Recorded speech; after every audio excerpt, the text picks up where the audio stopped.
Hi friends.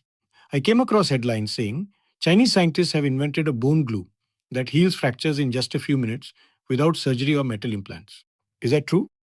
Here's my answer to my own question. I've seen those reports too. They refer to Bone Zero 2, a bioadhesive developed at Bern.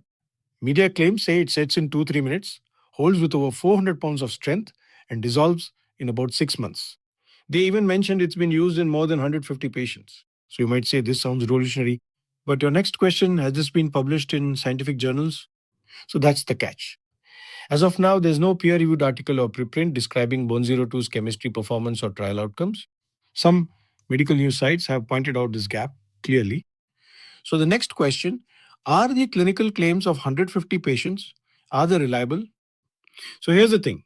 They're repeated in press releases and state media, but without trial registrations, inclusion criteria, or outcome data. We don't know what kinds of fractures were treated, whether controls were used, or how many failures occurred. Until those details appear in a registry or paper, the claims remain unverified. So, my next question was, is the idea of bone glue even realistic?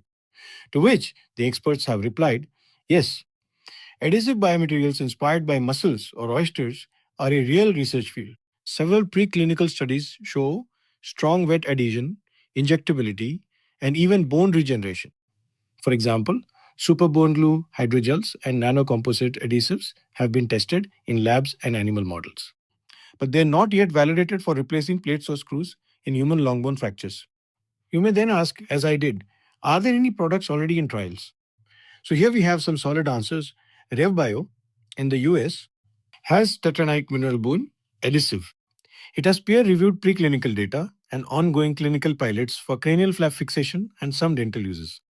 But even that isn't yet approved for general fracture repair, and it usually requires surgery rather than a simple injection. The obvious next question is, should doctors be excited or cautious about Bone Zero 2? And my answer to that is both. Excited because adhesive bone repair without hardware would be a game changer, but cautious because until we see peer reviewed data, safety tests, and registered trials, these are only promising press announcements, not clinical evidence. And what if I wanted to show patients or colleagues? Are there images or videos available?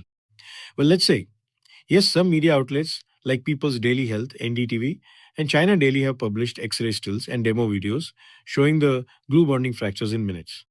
But remember, these are promotional materials, not scientific proof. So finally, the most important question was the bottom line. This is the bottom line. Bone Zero 2 might be real, but unproven. For now, surgeons should not abandon plates, screws, or standard